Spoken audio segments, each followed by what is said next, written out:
Life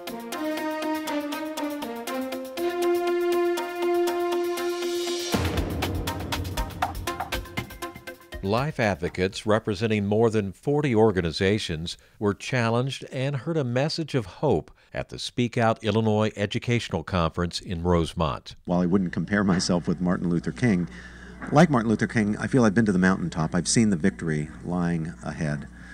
We have won the intellectual argument. The other side can no longer claim that there's some mystery about when life begins. The science has eliminated that mystery. While the life movement has made great strides in the past 4 decades, what will it take to sustain that success and make even further advances? It's going to take courage above all, and a good deal of prayer. IllinoisFamily.org News spoke with Professor Robert P. George, who lectures on constitutional law and civil liberties at Princeton University. Professor George was the keynote speaker at SpeakOut Illinois. We've won the intellectual argument, but the other side still retains enormous cultural and political power in the journalistic establishment, the professional associations, the universities, the great foundations, and of course in the White House and in many state houses, to finally get the victory to protect all children in law. What we're going to have to do is exemplify courage at every turn, refuse to be intimidated by the cultural power arrayed against us, refuse to be bullied into silence or acquiescence, support each other, and, as I say, pray. And we need to elect folks who are pro-life. Absolutely. That has to be given priority, simply because the greatest human rights violation of our time in our own country is the mass killing of innocent human beings in the womb. That's why the issue has to be given a certain priority. It's the scope, it's the magnitude of the carnage that causes us, impels us, requires us to put the victim first, to put the unborn baby first. Now, that's not to say that there are not other important issues, but we're not going to get any of those issues right while we leave an entire class of human beings, the unborn, utterly unprotected and vulnerable to killing by abortion. We still have more than 1 million abortions a year in this country.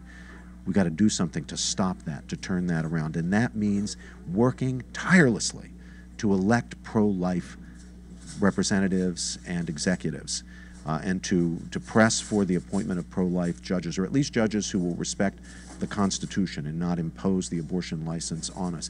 And it means we have to defeat those people who may be in good faith, but still misguidedly would expose the unborn to the injustice of abortion, to the great human rights violation of abortion. They must be defeated. And as for these defectors, people who proclaim themselves pro-life, reach out for pro-life votes, get money from pro-life people on the basis of their pro-life statements, and then turn around and undermine the pro-life movement, protect the abortion license, they have to be prioritized as targets to be removed from office simply because they're unworthy to hold public office. Where do you see the anti-life forces heading? What are they going to use against us? Cultural power is what they will use against us. Having lost the intellectual argument, they will be increasingly desperate in trying to raise the cost on people of speaking out in defense of the unborn, of standing up for the pro-life cause. They will make it expensive. You might not get a job if you're a young person who's known to be pro-life in a certain area. People who oppose that, who are emotionally committed to abortion, might try to prevent you from getting a job with a certain company or in a certain organization. If you have a job, you might be putting your job at risk by speaking out or becoming an activist or going to pro-life rallies. These things will happen, and they will increasingly happen because the other side will be increasingly desperate precisely because they've lost the intellectual argument. It makes the use of the cultural power all the more important. And in a certain way, we're a bunch of little Davids against a great big Goliath. But I believe, by the grace of God and with His help, having won the intellectual argument, we will sooner rather than later get the victory. And the victory is that promised land of justice in which every child, to quote the late, great Father Richard John Newhouse, is protected by law and welcomed in life.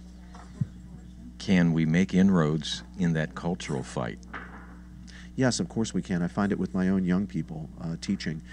Young people are not wedded to the abortion license. People say they are, but they're not. The millennials are very winnable for us. They want to hear reasons and arguments. And when the reasons and arguments are fairly presented, it's very clear who wins this battle, and it's not the pro-abortion side. So what we need to do is not give up on young people, but rather reach out to them, and not beat them over the head with the Bible or preach at them. Just give them the basic facts of science and an affirmation of the basic principle that every member of the human family is equal in worth and dignity. The conclusion of the syllogism that follows from those two premises is clear. They can understand it as much as anyone else can.